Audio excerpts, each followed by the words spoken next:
Salut à tous, donc on est parti pour ce petit tuto CSS, donc cette petite astuce sympa pour pouvoir donc centrer horizontalement et verticalement, donc très facilement à l'aide de Flexbox. Donc on utilisait, dans mes autres tutos, j'utilisais souvent un display table et en fait ça marche, mais il fallait rajouter en fait une div à l'intérieur donc de la div parente. Donc du coup ça faisait quand même beaucoup de choses dans le HTML. Alors que là, pour faire exactement la même chose, on va utiliser juste le CSS et donc la propriété flex. Donc vous allez voir, c'est très simple. Donc en fait, on va d'abord créer donc une div avec des dimensions définies. Donc on va faire un carré par exemple de 500 pixels par 500 pixels. Donc on peut imaginer que par exemple vous auriez à gauche vous auriez un carré, donc un carré avec du contenu, et juste à côté vous auriez une image par exemple. Et en fait, ce qu'on voudrait, c'est que sur le carré qui contient le contenu, eh bien le contenu soit centré donc horizontalement et verticalement, quelle que soit donc la longueur du texte. Donc c'est ce qu'on va faire tout de suite. Donc là, dans mon body ici, je vais d'abord créer donc la structure HTML. Donc on va faire une div comme ceci. Donc là, je fais div classe égale. Voilà, donc là, j'ouvre comme ceci. Hop, donc là, je fais de la place. Voilà, et dans la classe ici, je vais appeler ça square, parce qu'on va faire un carré. Et ici, donc tout de suite, dans le style, je vais faire un point square. Comme ceci. Donc là, j'ouvre mes accolades. Donc on va lui mettre tout de suite une dimension. Donc là, je vais mettre un width, on va le mettre 500 pixels par exemple. Une height de 500 pixels, comme ceci. Et on va lui mettre un background rose. Donc là, je mets pink. Je fais un CTRL S et ici, donc j'actualise. Donc je vois bien mon carré rose qui apparaît, c'est parfait. Donc là je vais pas mettre une image à côté, c'était juste pour l'exemple, mais moi je vais vous montrer donc comment centrer dans ce carré. Donc la première solution, donc ce serait donc soit d'utiliser le display table, mais là c'est pas du tout le but, mais par contre je vais vous montrer une autre solution si vous avez un texte court, c'est avec le line 8. Donc par exemple ici, si j'écris donc lorem ipsum, voilà, point d'exclamation, là je fais un F5, vous voyez bien que le texte apparaît. Donc si c'est un texte court comme ça, donc par exemple un gros titre, enfin voilà, un gros titre par exemple, ou un texte court, vous pouvez utiliser le line 8. Mais par contre ça a ses limites, donc on va voir tout de suite pourquoi. Donc là je vais faire line 8, voilà, et pour centrer je vais mettre 500 pixels. 500 pixels, en fait on dit que la hauteur de ligne fait comme la hauteur du carré, comme ceci, et je vais lui mettre une font size de 36 pixels. CTRL S, j'actualise, et vous voyez que ça fonctionne bien. Donc là j'ai juste à rajouter un text line center, hop, comme ceci, et c'est parfait. Et vous voyez que ça fonctionne bien.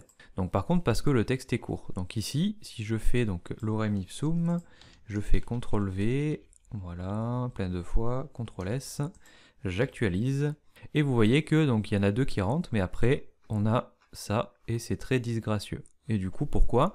Parce qu'on a un line de 500 pixels entre chacune des lignes.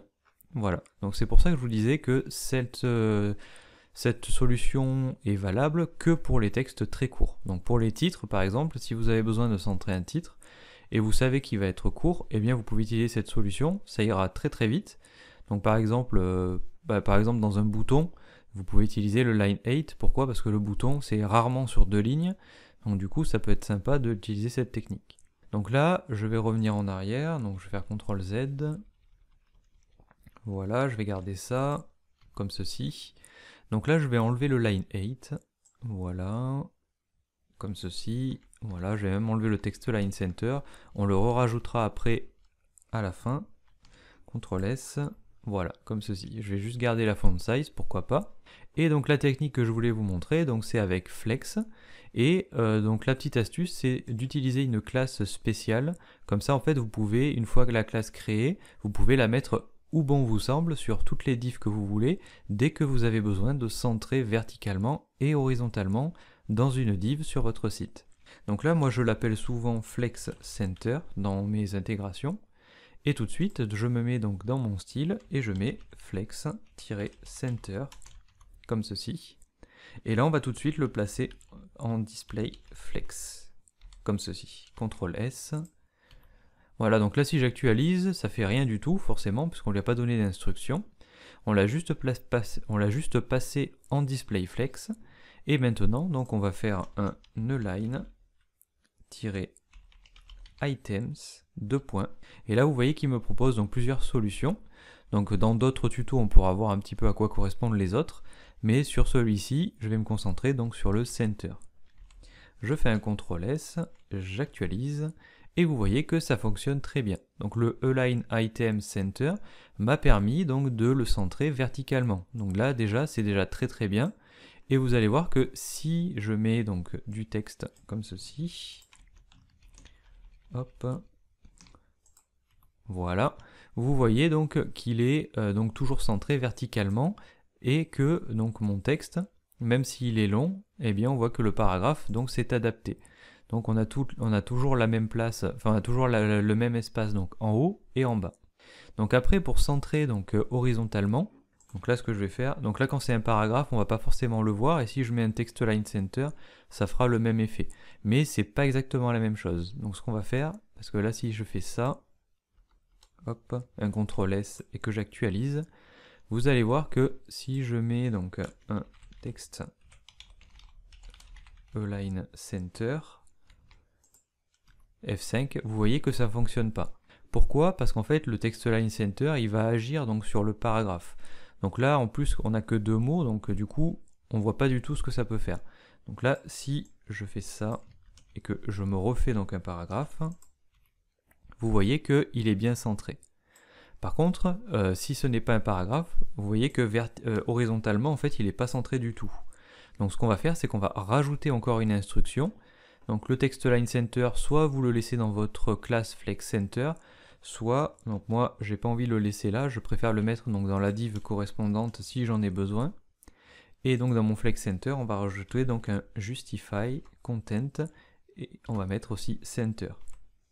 Un CTRL S, j'actualise et vous voyez que je suis bien donc centré verticalement et horizontalement, même si le texte donc est très court.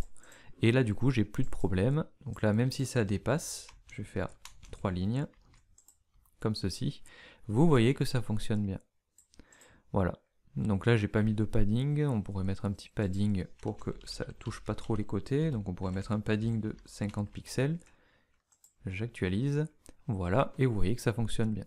Donc là j'ai rajouté un padding, donc forcément ça m'a rajouté le padding à la hauteur et à la largeur du carré, parce qu'on n'a pas mis le box sizing à border box. Donc là si vous voulez, donc là je peux vous le remettre, on peut mettre un box-sizing,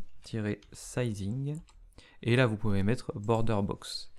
Donc là si vous ne connaissez pas, ça vous fait une double astuce avec ce tuto, c'est pour rentrer en fait tous les paddings dans la largeur et la hauteur de l'élément. Donc là si je fais F5, vous voyez que je redescends avec mon carré et j'ai bien mes 50 pixels à l'intérieur. Donc j'ai bien un carré de 500 par 500. Si je ne le mets pas, j'aurai 50 et 50, donc en fait j'aurai un carré de 600 par 600. Voilà, donc du coup cette petite astuce est maintenant terminée, j'espère que ça vous a plu, que vous pourrez donc maintenant centrer tous vos contenus dans vos divs donc avec des dimensions donc prédéfinies sur votre site, sur vos prochains sites. Et voilà, donc je vous dis à bientôt pour de prochaines astuces, de prochains tutos, et voilà. Allez, à bientôt.